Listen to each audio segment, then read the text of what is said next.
Hello everyone, welcome to true IAS and PCS. तो दोस्तों, इस लेक्चर में हम लोग बात करेंगे टेंथ कॉन्सेप्ट के बारे में with respect to international relations and international organisations, that is countries की एयर पावर। क्या भूमिका ये रखती है, क्या इसकी इम्पोर्टेंस है, किस लिए यूज़ करी जाती है, सारी बातें करेंगे हम लोग शॉर्ट वे में, क्रिस्प वे में, लेकिन आपको पूरी अंडरस्टैंडिंग यहाँ से मिल जाएगी। ठीक है। एयर पावर की क्या सिग्निफिकेंस है? एयर पावर मतलब एयर फोर्स। ठीक है, किसी भी नेशन की हो सकती है। किसी भी नेशन की जो एयर पावर होती है ना दोस्तों, वो बेसिकली उसकी एयर फोर्स की स्ट्रेंथ को और उसकी कैपेबिलिटी को दर्शाती है। अब पहले क्या होता था, अगर आप विश्व युद्ध के ज़माने से देखो, जब वर्ल्ड वॉर चल रहे थे, कोल्ड वॉर चल रहा था, या फिर 20th सेंचुरी 19th सेंचुरी का जब समय था, तब एयर फोर्स या एयर पावर किसी भी कंट्री की एसोसिएटेड थी, डायरेक्टली लिंक्ड थी विद इट्स मैन पावर। अब ईशा, मुझे एक बात बताओ, अगर प्लेन्स को उड़ाने वाले काबिल व्यक्ति ही नहीं होंगे, एयरक्राफ्ट्स को ऑपरेट करने वाले, युद्ध लड़ना है, कितनी जल्दी फास्ट डिसीजन मेकिंग करनी पड़ेगी, बॉम्ब गिराने हैं, यहाँ से अपने जेट को निकालना है, वहाँ से निकालना है, फटाफट बॉम्ब गिराकर वापस लौटना है। अगर पर्सन की कैपेबिलिटी ही क्विकनेस के साथ ना हो, तो एयरक्राफ्ट कितना भी अच्छा, तो उसका फ़ायदा क्या है ना।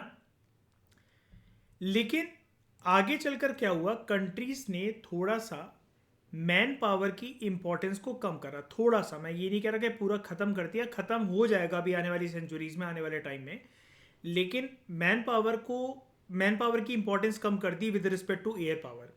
अब ये उन्होंने कैसे करा? कंट्रीज ने बेसिकली रैपिड इम्प्रूवमेंट्स करना स्टार्ट करी। अभी फिलहाल मैं ये वाली बात आगे की कर रहा हूँ।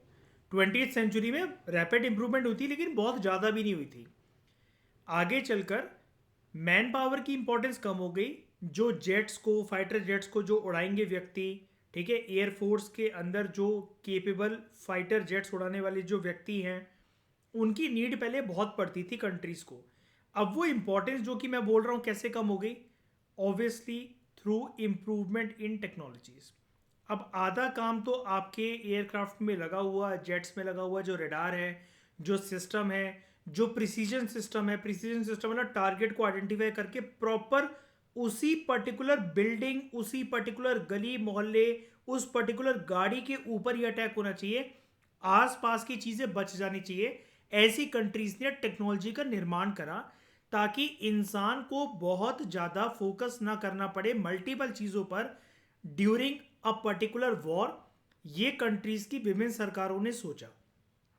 हमारे देश में अगर भारत की बात करें, एयरफोर्स हमारी एक ताकतवर फोर्स है। लेकिन जैसा कि आपको पता है, जब विश्व युद्ध चल रहा था या उसके बाद कोल्ड वॉर चला, यूएसए की हेजीमनी का सिलसिला आज तक जारी है। तो वो कंट्रीज बेसिकली अपने एयरफोर्स पे खर्चा बहुत करती हुई आई है, specially with regard to technology और जो एयरक्राफ्ट्स है या कंट्री की जो एयर पावर है, उसके ऊपर उन्होंने बहुत भारी भरकम मात्रा में अपनी कंट्री की अच्छी खासी जीडीपी यहाँ पर एलोकेट करी हुई है। क्योंकि यूएसए को शौक है हेजीमन बनने का, चाइना उसको हराना चाहता है, जगह लेना चाहता है उसकी, रशिया यूएसए की शुरू से दुश्मनी है। जब रशिया यूएसए से हारता तब भी दुश्मनी उनकी चल रही थी। फिर यूएसए को पूरी दुनिया के मामलों में दखल अंदाजी करने का शौक है, बाप बनने का शौक है। तो इसलिए उन कंट्रीज में खर्चा बहुत होता है एयर पावर के ऊपर एज कंपेयर टू इंडिया। लेकिन हम ये नहीं बोल सकते कि इंडिया की एयर पावर या एयरफोर्स टेक्नोलॉजी, या हमारे पास जो प्लेन्स हैं, जो जेट्स हैं, वो एकदम बकवास है। लेकिन फिर भी हमारी जो डिपेंडेंसी रहती है इन टर्म्स ऑफ कि नई नई टेक्नोलॉजी की खोज करना, एयर पावर के मामले में हम दूसरे नेशंस के साथ कोलैबोरेशंस करते हैं और तब उनकी टेक्नोलॉजी को बोरो करके या तो एयरक्राफ्ट इंपोर्ट करवा लेते हैं या उसके पार्ट्स इंपोर्ट करवा लेते हैं, या तो फिर कुछ जब अपना लगाते भी हैं तो हम जीडीपी को ध्यान में रखते हुए लगाते हैं। क्योंकि आपको पता है कि हमारे देश में सोशल वेलफेयर स्कीम्स बहुत ज़्यादा चलती हैं। ईशा, पता ना ये वाली बात आपको? क्योंकि इंडिया एक डेवलपिंग कंट्री है, तो उतनी ज़्यादा तो नहीं हमारी एयर पावर है, ज़रूरत पड़ती भी नहीं है हमें इतनी ज़्यादा, ठीक है। हमें कोई हेजिमन बनने का शौक नहीं है, भारत तो सबके साथ अच्छे रिश्ते बनाकर रखना चाहता है। लेकिन जिन कंट्रीज़ में ये आइडियोलॉजी चलती है कि उनको हेजिमन बनना है, जैसे अमेरिका को, चाइना को, रशिया को, या फिर वर्ल्ड में अपनी दादागिरी दिखानी है कहीं पर, तो अपनी हाई क्वालिटी स्ट्रक्चर को मेंटेन करने के लिए वो कंट्रीज एयर पावर पर बहुत खर्च करती हैं। नेटो कंट्रीज, यूरोपियन यूनियन वाली कंट्रीज, अमेरिकन कंट्रीज, ठीक है, ये सब नेशंस। अगर हम थोड़ा सा पास्ट में चलें तो 20वीं शताब्दी के अंदर बहुत रैपिड इंप्रूवमेंट्स देखी गई थी कि एयरक्राफ्ट टेक्नोलॉजी जिस तरीके से ऑपरेट होती हुई आई थी पहले विश्व युद्ध के अंदर, दूसरे विश्व युद्ध के अंदर, उसके आसपास उसकी जो बढ़ोतरी थी in terms of technology, in terms of parts क्या क्या लग रहे हैं, पुर्जे क्या क्या लग रहे हैं एयरक्राफ्ट्स में, वो बहुत बढ़ गए थे। स्पेशली यहाँ पर हम बात कर रहे हैं फाइटर जेट्स के बारे में।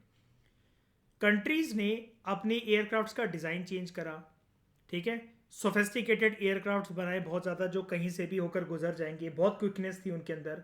और एयरक्राफ्ट्स को ऐसा नहीं कि बनाकर सिर्फ टॉय मॉडल की तरह रख दिया, उनको यूज़ भी बहुत करा। अलग अलग जब कंट्रीज को अलग अलग वॉर में या अलग अलग सिचुएशन में जब मौका मिला, कंट्रीज वो कैसे भी करके 20वीं शताब्दी के अंदर चूकी नहीं अपनी एयर पावर की मैक्सिमम कैपेसिटी दिखाने के लिए। जैसे कि अगर हम लोग बात करें, इस लेक्चर में भी हम लोग बात करेंगे उसके बारे में, गल्फ वॉर के बारे में। तो गल्फ वॉर के टाइम पर अमेरिका का, तो जबकि ये मुद्दा था भी नहीं, ठीक है, इराक ने कुवैत को इन्वेड करा था, लेकिन अमेरिका ने इतनी सारी कंट्रीज़ की, फर्स्ट गल्फ वॉर में 34 कंट्रीज अराउंड, और सेकेंड गल्फ वॉर में मोर देन 40 कंट्रीज़ का कोलिजन ग्रुप बनाकर बहुत सोफिस्टिकेटेड एयर पावर टेक्नोलॉजीज़ को यूज़ करके दिखाया था दुनिया में अपने अगेन वर्चस्व को बताने के लिए और अपने हेजिमनिक स्ट्रक्चर को दर्शाने के लिए, ठीक है। एयरक्राफ्ट्स की भूमिका या एयर पावर की भूमिका सबसे पहले जो विश्व को, दुनिया को दिखाई देने लगी थी, वो देने लगी थी पहले विश्व युद्ध के टाइम पर, फर्स्ट वर्ल्ड वॉर के टाइम पर। क्योंकि इस टाइम पर जो भी एलीड पावर्स थे, ठीक है, या उनके अगेंस्ट जो थे पावर्स, जो ग्रुप्स था, सेकेंड वर्ल्ड वॉर के टाइम पर भी ऐसा हुआ, लेकिन फर्स्ट वर्ल्ड वॉर के टाइम पर कंट्रीज ने एयरक्राफ्ट्स का बहुत भारी भरकम इस्तेमाल करा ताकि वो दुश्मन देशों के ऊपर सर्विलेंस कर सकें, उनसे आने वाले किसी भी खतरे को इंटरसेप्ट पहले कर सकें। और फिर कंट्रीज ने ये भी सिलसिला अपनाया कि एयरक्राफ्ट्स वगैरह यूज़ करके, ठीक है, अगर दुश्मन देशों के शहरों पर बॉम्ब गिराना है तो उन्होंने बॉम्बिंग के लिए भी इस्तेमाल करा। और विश्व युद्ध, अगर हम सेकेंड वर्ल्ड वॉर की बात करें, दूसरे विश्व युद्ध की बात करें, तो आप जानते हो अमेरिका ने जो एटॉमिक बॉम्ब गिराया था हिरोशिमा और नागासाकी के शहर पर 6 अगस्त 1945 एंड 9 अगस्त 1945 वाले डेट पे, ईयर पे, with the code name of little boy and fat man, तो वो उसने एयरक्राफ्ट से ही बॉम्बिंग करी थी, है ना। अब जो क्या हुआ, फर्स्ट वर्ल्ड वॉर खत्म हुआ ना, आगे चलकर जब वक्त ज़माना आगे बीता तो एयर पावर की बहुत ग्रेट पोटेंशियल कंट्रीज़ को रियलाइज़ हुई कि वाह यार, इसने तो हमें विश्व युद्ध जिता दिया, जो विनर कंट्रीज़ थी। और जो कंट्रीज़ इवन हारी भी थी जैसे जर्मनी वगैरह, तो उनको ये समझ में आ गया कि हमें एयरक्राफ्ट या एयर पावर के ऊपर अच्छा खासा अपना जीडीपी एलोकेशन करना चाहिए। और इन कंट्री में बैठे जो भी पॉलिटिकल एक्सपर्ट्स या जो वॉर स्ट्रेटजिस्ट थे, उन्होंने बेसिकली अपने अपने सरकारों को ये बताया, सरकार में बैठे जो नेता थे उनको बताया कि ये बहुत प्राइम इंपॉर्टेंस की चीज़ है, हमारा इन पे जीडीपी खर्च करना बनता है इन एयरक्राफ्ट्स की डेवलपमेंट पर, एयर पावर के ऊपर। अगर फ्यूचर में कोई भी वॉर हुआ तो ये एक ऐसा माध्यम है जो वॉर का परिणाम अगर हमारे अगेंस्ट जा भी रहा होगा ना, तब भी उसको हमारे फेवर में लाके रख देंगे ये एयरक्राफ्ट्स, ये एयर पावर। तो ईशा, यहां तक बात आपको समझ में आई? ठीक है, उसके बाद हम बात करते हैं एक टर्म के बारे में, that is command of air. Command of air का मतलब क्या होता है? आप ना बेसिकली क्या करते हो कि अपने किसी देश की प्लेन को या नंबर ऑफ प्लेन्स को दुश्मन देशों की टेरिटरी में, या अगर आपके देश में अटैक हो रहा है, दुश्मन देश के प्लेन आपके देश में घुस आए हैं, या फिर दुश्मन देशों की आर्मी युद्ध के टाइम पर आपके देश में घुसपैठ कर रही है, वो घुस आई है, जगह जगह पर उसने अड्डे बना लिए हैं। तो कमांड ऑफ एयर एक ऐसा कॉन्सेप्ट है कि जब आप भूमि पर, जमीन पर दुश्मन देशों के साथ नहीं लड़ सकते हो, आपकी आर्मी उनकी आर्मी के साथ नहीं लड़ सकती, या फिर जगह जगह पर आप उनके ठिकानों को पता नहीं लगा सकते हो, तो आप हवा में अपने प्लेन्स को घुमाकर दादागिरी अपनी दिखाओ। अब वो कैसे दिखाई जाएगी? Through command of air concept. Command of air concept में क्या होता है?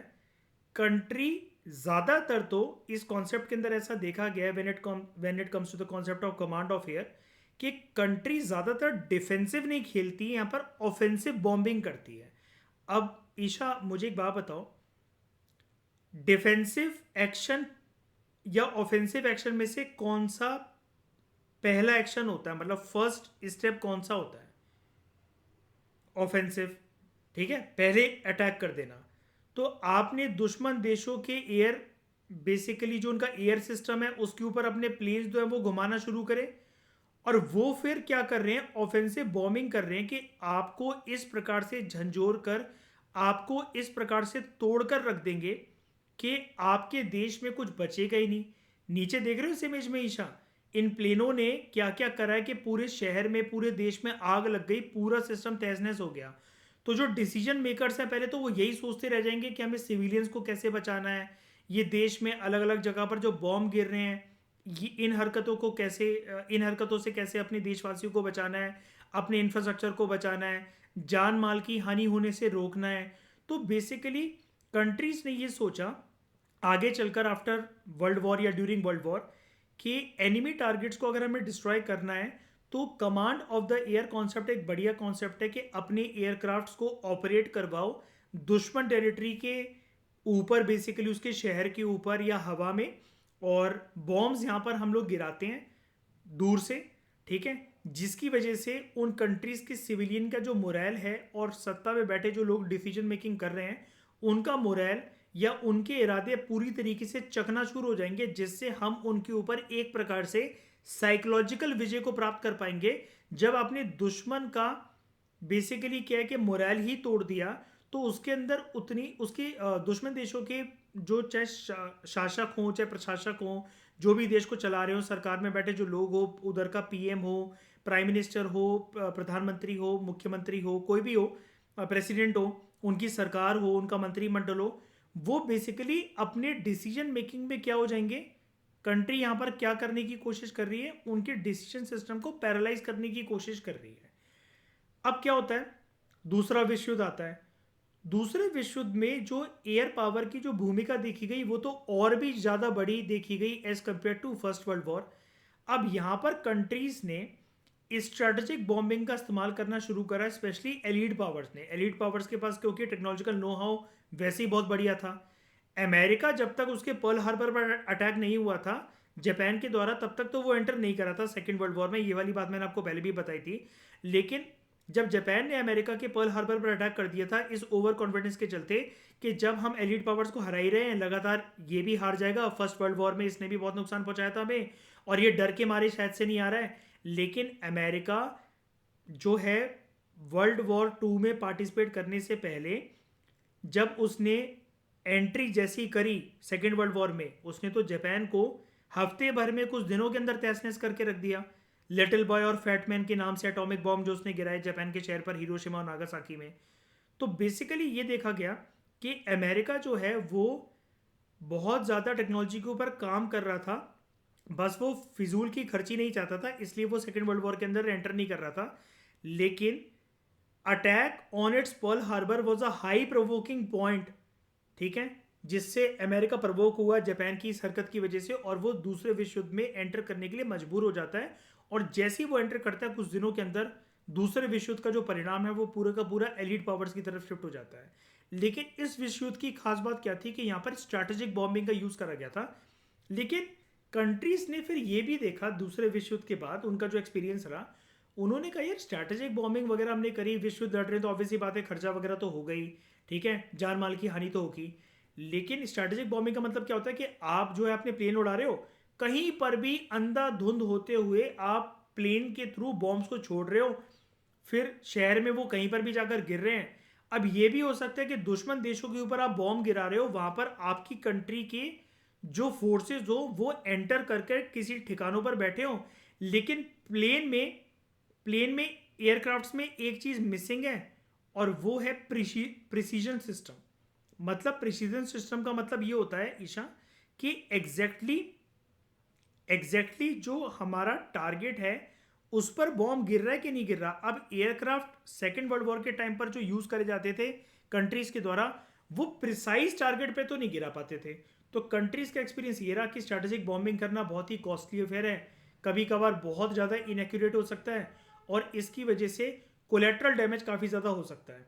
क्योंकि हो सकता है कि आपकी कंट्री का पूरा एक अच्छा खासा सेटअप दुश्मन देशों के अंदर अड्डा बनाकर बैठा हो, और आपका ही प्लेन उस दुश्मन देश के अंदर एंटर कराया और उसने ऐसी जगह पर बॉम्ब गिरा दिया जहां पर आपके ही सैनिक मर गए। आपने जो उनकी कंट्री में मिलिट्री बेस बना रखा था वही डिस्ट्रॉय हो गया। तो ये सब चीज़ें देखी एलिड पावर्स ने, एक्सिस पावर्स ने, ये उनका एक्सपीरियंस था सेकेंड वर्ल्ड वॉर का। अब आगे चलकर कंट्रीज ने सोचा कि भाई हमें ऐसे बिल्कुल प्रिसीजन सिस्टम वाले एयरक्राफ्ट डिजाइन करने पड़ेंगे जहां से अगर बॉम्ब छूटे तो प्रॉपर टारगेट पे जाकर गिरे। और ऐसा नहीं होना चाहिए कि कोई भी बिल्डिंग फट रही है, किसी के भी सर के ऊपर बॉम्ब गिर रहा है, किसी भी शहर में गिर रहा है, कहीं पर भी तबाही मच रही है वहां पर, क्योंकि बहुत ज़्यादा हानि हो सकती है। और कंट्रीज वैसे वॉर के टाइम पर एक चीज़ का ध्यान रखती हैं कि जो सिविलियंस हैं बेचारे वो इनोसेंट हैं, उनके ह्यूमन राइट्स की हमें रिस्पेक्ट करनी चाहिए। बहुत सारी कंट्रीज से सोचती हैं, बहुत सारी नहीं भी सोचती हैं, लेकिन फिर भी सिविलियंस को जिन्होंने कुछ भी नहीं कर रखा है या फिर जिन शहरों का कुछ लेना देना नहीं है, जहाँ पर सरकार नहीं है, ठीक है, तो वहाँ पर जाकर बॉम्ब्स वगैरह हमें क्यों गिराने। तो आगे चलकर कंट्रीज ने टेक्नोलॉजी में बहुत ज़्यादा खर्च करा, और बहुत मेजर टेक्नोलॉजिकल डेवलपमेंट्स होती हैं अलग अलग कंट्रीज़ के अंदर, in terms of ballistic missiles and in terms of nuclear missiles. लेकिन दिक्कत भरी बात अभी भी यही थी कि अगर प्रिसीजन सिस्टम इनको गिराते हुए अगर एग्जैक्ट ना हो या टारगेटेड एरिया पे ये ना गिरे, तो इससे तो और भी बड़ा नुकसान है। क्योंकि बैलिस्टिक मिसाइल कहीं गिर गई या फिर न्यूक्लियर बॉम्ब या न्यूक्लियर मिसाइल कहीं गिरा दी गई, तो उस और अगर गलत टारगेट पे जाके गिरी तो कितना बड़ा नुकसान, भारी भरकम नुकसान हो सकता है किसी भी देश को, उसके इंफ्रास्ट्रक्चर को, जान माल की हानि जो है वो बहुत तगड़ी तरीके से हो सकती है। ठीक है, उसके बाद हम एक एग्जाम्पल की, एक कंटेक्स्ट की यहाँ पर बात करते हैं, डैट इज गल्फ वॉर। ठीक है, 1991 वाला गल्फ वॉर। अब गल्फ वॉर में अमेरिका अपने कोलिशन पार्टनर्स को लेकर कहाँ पर घुसा था? इराक के अंदर, है ना। और इराक का उस टाइम पर डिक्टेटर कौन था? सद्दाम हुसैन। गल्फ वॉर के टाइम पर जो भी चीज़ें अभी तक होती थी उसके अंदर बिल्कुल एक यू टर्न आया, पैराडाइम शिफ्ट आया with regard to the use of air power. Gulf war के अंदर, फर्स्ट गल्फ वॉर के अंदर, सेकेंड गल्फ वॉर के अंदर अमेरिका ने अच्छी खासी भारी भरकम मात्रा के अंदर अपने कोलिजन पार्टनर्स के साथ एयर पावर का यूज़ करा। लेकिन अब थोड़ा सा अप्रोच उसने, अमेरिका ने अपनी चेंज करी, स्पेशली जो सेकेंड गल्फ वॉर था। फर्स्ट गल्फ वॉर के अंदर तो फिर भी सद्दाम हुसैन की फोर्सेस ने करारी शिकस्त जो है, मतलब करारी हार दी थी, एक तरीके से रोक दिया था। It was a neutral game. ना तो अमेरिका और उसके कोलिजन पार्टनर्स जो हैं बेसिकली इराक के ऊपर, इराकी फोर्सेस के ऊपर हावी हो पाए थे, और ना ही Iraqi forces American coalition partners के ऊपर हावी हो पाई थी। लेकिन इराक ने काफ़ी हद तक अमेरिका को बेसिकली वो युद्ध जीतने से रोक दिया था। लेकिन सेकेंड गल्फ वॉर जो हुआ था तब उस टाइम पर इराक बहुत ज़्यादा एक्टिवेटेड था। सद्दाम हुसैन उस टाइम पर अगेन डिक्टेटर ही था वहाँ का, इराक का, और इराकी आर्मी फिर कुछ भी नहीं कर पाई। ठीक है, तो यूएस की एयरफोर्स ने गल्फ वॉर्स के टाइम पर ये प्रॉपर तरीके से पूरी दुनिया को दिखा दिया था कि उनको सबसे बेहतरीन तरीके से यूज़ करना आता है command of the air system. और बड़ी सारी इनोवेटिव टेक्नोलॉजीज़ को यूज़ करते हुए अमेरिका अपने कोलिजनल पार्टनर्स के साथ इराक में एंटर करता है, जहाँ पर उसने स्टेल्थ का यूज़ करा। स्टेल्थ बेसिकली क्या होता है, ईशा यहाँ पर ये इमेज देख रहे हो, स्टेल्थ एक प्रकार से एयरक्राफ्ट्स होते हैं। ये एक ऐसा एयरक्राफ्ट था, जो एग्जैक्ट इमेज मैंने यहाँ पर लगाई है, ये स्टेल्थ एयरक्राफ्ट्स अमेरिका और उसके कोलिजन पार्टनर्स ने गल्फ वॉर में यूज़ करे थे।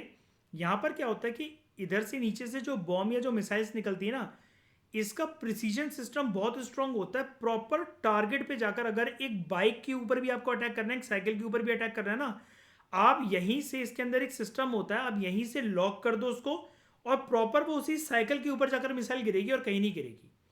सिमिलरली इसी प्रकार से होते हैं बिल्कुल प्रिसीजन सिस्टम के साथ यूज होने वाले स्मार्ट बॉम्ब्स। स्मार्ट बॉम्ब दोस्तों कोई प्रॉपर तरीके का ऐसा कोई गोला बारूद वाला बम नहीं होता है। स्मार्ट बॉम्ब के अंदर हम क्या करते हैं, एक मिसाइल को छोड़ते हैं, लेकिन वो मिसाइल शुरू शुरू में एकदम से लॉन्च होकर कहीं नहीं जाती है, एयरक्राफ्ट की तरह उड़ती है। ठीक है, इसके आगे एक तरीके से सेंसर सिस्टम या रेडार सिस्टम लगा होता है। अगेन हवा में ये भी अपने टारगेट को फिक्स कर लेती है, ये रडार सिस्टम। ठीक है, टारगेट फिक्स हो गया। अब जो इसको बैठकर जहां से भी ऑपरेट कर रहा है कंट्रोल रूम से, जैसे ही टारगेट फिक्स हुआ तो ये विंग्स इसके साइड हो जाते हैं, अंदर से निकलती है मिसाइल, और ये टारगेट पे लॉक होने के बाद लॉन्च कर दी जाती है, बटन पे प्रेस करके जो टारगेटेड एरिया होता है उस पर जाकर धमाका धूम धड़ाका कर दिया जाता है। और यूएस की एयरफोर्स जो थी इस टाइम पर सिचुएशन अवेयरनेस को भी मद्देनजर रखते हुए इराकी आर्मी के ऊपर या इराक के ऊपर उसने अटैक करा था, क्योंकि वो जानते थे कि फर्स्ट गल्फ वॉर के अंदर सद्दाम हुसैन ने इराकी फोर्सेस को बहुत अच्छी कमांड दी थी, बहुत अच्छे ऑर्डर्स दिए थे, जिसकी वजह से वो 34 कोलिजन पार्टनर्स होने के बावजूद भी इराकी फोर्सेस के ऊपर हावी नहीं हो पाई थी American forces along with collision partners. लेकिन दूसरे गल्फ वॉर में अमेरिका की एयरफोर्स को पता था कि एयर पावर का कैसे इस्तेमाल करना है, और इस बार वो इनोवेटिव टेक्नोलॉजीज लेकर आए थे जहां पर उनको सिविलियंस को कम नुकसान पहुंचाना था, लेकिन सद्दाम हुसैन जहां से इराकी आर्मी को ऑपरेट करवा रहा था वहां पर उनको बेसिकली अटैक करना था, जहां पर उन्होंने कुछ इनोवेटिव टेक्नोलॉजीज का यूज करा, like stealth aircrafts, smart bombs और सिचुएशन अवेयरनेस, यानी कि बेसिकली वॉर स्ट्रैटेजी तो अमेरिका के पास इस बारी थी, और सेकेंड गल्फ वॉर के अंदर अमेरिका के पास इस बारी 40 से ज़्यादा कोलिजन पार्टनर्स थे जो कि अलग अलग कंट्रीज को रिप्रेजेंट करते हैं। ओके, तो ये है पूरा का पूरा सिलसिला, पूरी की पूरी कहानी एयर पावर की। दोस्तों यदि आप हमारे फाउंडेशन कोर्स को ज्वाइन करना चाहते हैं तो हमारा एक डेडिकेटेड फाउंडेशन कोर्स है प्रीलिम्स मेंस एंड ऑप्शनल के ऊपर। 4 ऑप्शन हमारे पास अवेलेबल हैं, लॉ, PSIR, हिस्ट्री, ठीक है, और साइकोलॉजी। तो आप इसको ज्वाइन कर सकते हैं। और अगर इन डिस्कशंस की PDF को अगर आप अवेल करना चाहते हैं तो एक कंप्लीट चैप्टर को सिर्फ आप 21 रुपीज़ में प्राप्त कर सकते हैं। जो स्क्रीन पर QR कोड गिवन है, UPI ऐप से आप इसको स्कैन कीजिए। 21 रुपीज़ की पेमेंट करने के बाद आप इस नंबर पर थ्रू टेलीग्राम और व्हाट्सएप स्क्रीनशॉट भेज दीजिएगा। टीम आपको डायरेक्टली PPTs और उनकी PDF सेंड कर देगी। और कोई और भी डाउट हो आपको तो आप कमेंट सेक्शन में या फिर इस नंबर पर पूछ सकते हैं मुझसे। ठीक है, तो और मज़ेदार कॉन्सेप्ट्स के बारे में हम लोग दोस्तों डिस्कशन करेंगे अगले लेक्चर में। इस डिस्कशन में फिलहाल इतना ही। Thank you very much for discussion.